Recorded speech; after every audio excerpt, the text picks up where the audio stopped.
Hey guys, this is Devin, aka Nixie. I'm going to go over the recent global updates. I'm pretty sure everyone else has covered that pretty good, so I'll be brief with that. But I really want to show off what's going on in JP and what you can expect for future updates. So starting with the global here, we got Raldor. He is a fire tank. He adds the pugilist job. So that is going to be pretty cool because every time he takes damage it will increase his power.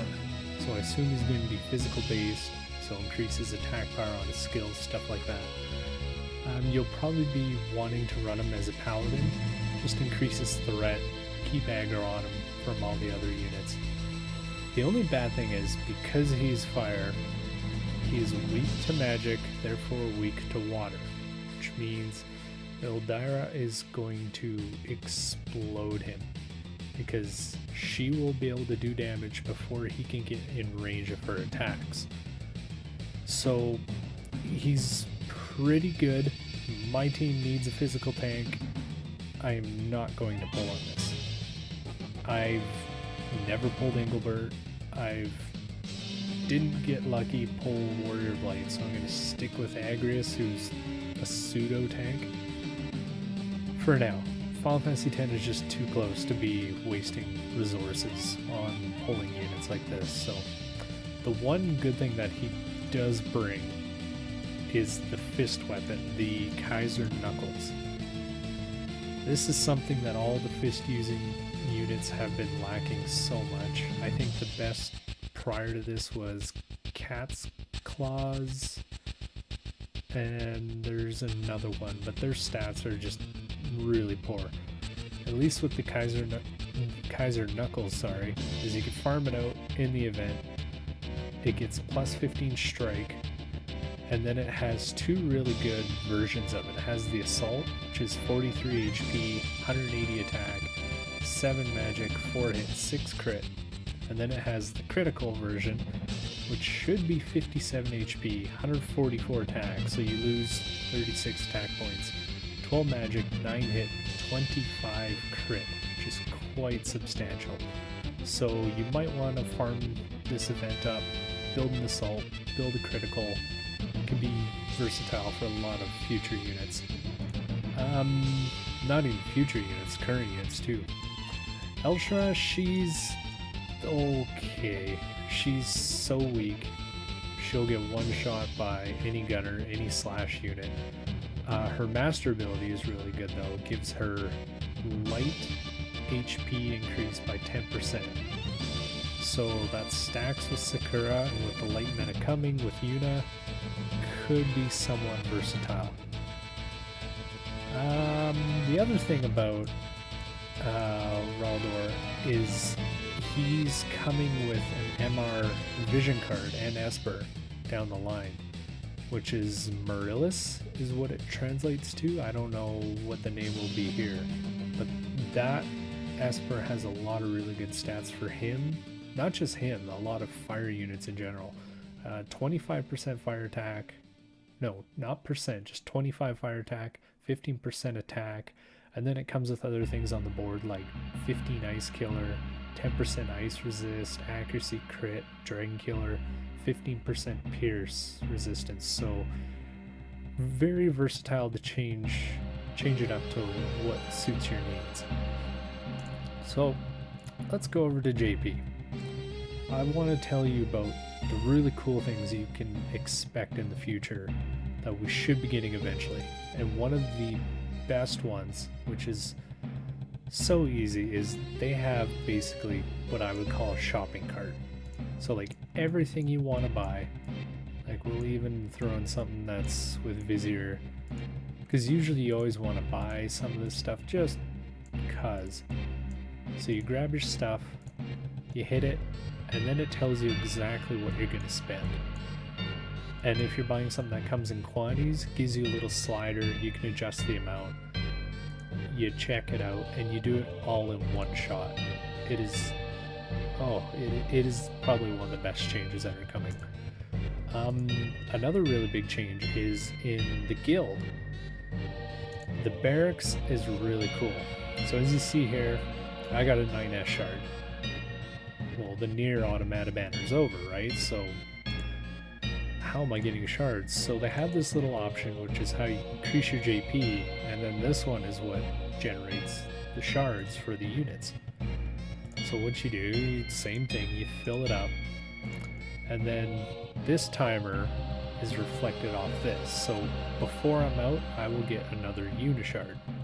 So this is how you can build up limited units that you didn't fully max out and still get them up to that cap to unlock their TMRs and stuff like that. So while we're talking about limited units, the other thing I want to go to is EX Awakenings. So here you see my Titus. I call him Titus. There's an I, not two E's. So, you know, I got his ability board, blah, blah, blah, all this stuff. But then when you go up at the top here, you see I have all this new stuff. That is because I leveled up all his jobs up to level 15. And then you get a little unlock button, which to be, here it is right here, just to show you guys.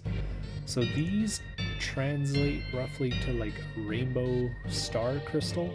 So we had rainbow sphere, rainbow fragments, so I assume it'll be like rainbow crystal, something like that. So all you do, hit that, and there you go. Now she is EX.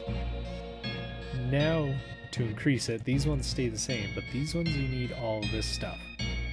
The only drawback I found so far with limited units is I have these that I need to level them up, and there's no method for me to obtain these right now as far as I know.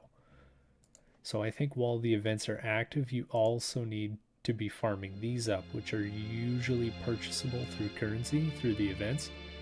So even more farming, which is not fun when you consider with 10, there's Titus, there's Yuna, there's Orin, they all have EX.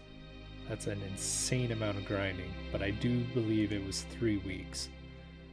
So we go back into 2B here. So now we got her panel. So this will increase her level by 1 by using these materials and the required JP. So I farmed a lot of that up, so we do that. There we go, now we move up the chain. So now as you can see, now if I had the stuff, I could level her up to 100. Whereas my Titus, I didn't do that yet. Can't do it on him. So that's what you have to do to progress your units a little further. So not only do you get the increased levels when you unlock them, you also get more stats. So +5 to whatever these might be. I know nothing about Japanese, so I don't know what these actually represent. But there's actually skills that are included too, and as you see, job level 19. So that's why if you want to get to these high-end stuff, you need to do the EX Awakening on the jobs to get them fully leveled up. So it is a huge substantial grind to get everything you need. And then they added new unit currencies that you need to awaken them further. So that is something to look forward to coming to global eventually. I assume EX will be out either with the 10 banner or prior to it. We'll see some units like Medina, Ayaka, Frederica, and then even some MRs like Sir O, I do believe has EX Awakening. So something to keep your eye on, something to grind for now that you know that you need level 15 for all those jobs. Put your energy to use, get that done, and best of luck to you when it comes to Final Fantasy X banner. So that'll be it. I'll try and keep up with the content. It's hard, especially when you don't know what's coming, when the news is coming sometimes. And I think hopefully we should be getting an update from the War of the Visions team. They haven't done their February update yet, so hopefully we'll be seeing that within the week to give us the full schedule of what we should expect for February and maybe the first week of March. So with that, call it a day. Thanks for watching, guys.